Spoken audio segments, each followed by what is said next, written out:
ಧರ್ಮಸ್ಥಳ ಗ್ರಾಮದಲ್ಲಿ 2003ರಲ್ಲಿ ನನ್ನ ಮಗಳು ಅನನ್ಯ ಭಟ್ ನಾಪತ್ತೆಯಾಗಿದ್ದಾಳೆ ಅಂತ ಸುಜಾತಾ ಭಟ್ ದೂರನ್ನ ಕೊಟ್ಟಿದ್ರು. ಅಲ್ಲದೆ ಇದೇ ವಿಚಾರವಾಗಿ ಹಲವು ಮಾಧ್ಯಮಗಳಲ್ಲಿ ಹಂಚಿಕೊಂಡಿದ್ರು ಈ ವಿಚಾರವನ್ನ. ಅಲ್ಲದೆ ಸಾಕಷ್ಟು ಚರ್ಚೆಗೆ ಈ ವಿಷಯ ಗ್ರಾಸವಾಗಿತ್ತು.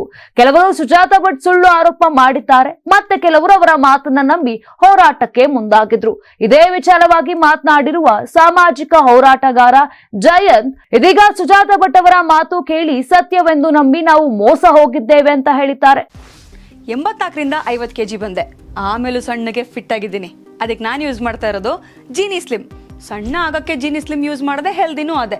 ನೀವು ಸಣ್ಣ ಆಗ್ಬೇಕಾ, ಹೆಲ್ದಿ ಆಗ್ಬೇಕಾ? ಹಾಗಿದ್ರೆ ಜೀನಿ ಸ್ಲಿಮ್ ಯೂಸ್ ಮಾಡಿ. ಸಣ್ಣ ಆಗೋದಕ್ಕೆ ಯಾವುದೋ ಪ್ರಾಡಕ್ಟ್ ಹೇಳ್ತಾ ಇದ್ದಾಳೆ, ಏನಾದರೂ ಸೈಡ್ ಎಫೆಕ್ಟ್ಸ್ ಇದೆ ಅಂತ ಯೋಚನೆ ಮಾಡ್ತಾ ಇದ್ದೀರಾ? ಖಂಡಿತ ಇಲ್ಲ, ಯಾಕಂದ್ರೆ ಇದು ಕೆಮಿಕಲ್ ಫ್ರೀ. ಸಣ್ಣ ಆಗಬೇಕು ಅಂದರೆ ಜೀನಿ ಸ್ಲಿಮ್ ಯೂಸ್ ಮಾಡಿ. ಹೆಚ್ಚಿನ ಮಾಹಿತಿಗೆ ಕೆಳಗೆ ಡಿಸ್ಪ್ಲೇ ಆಗ್ತಿರೋ ನಂಬರ್ಗೆ ಕಾಲ್ ಮಾಡಿ.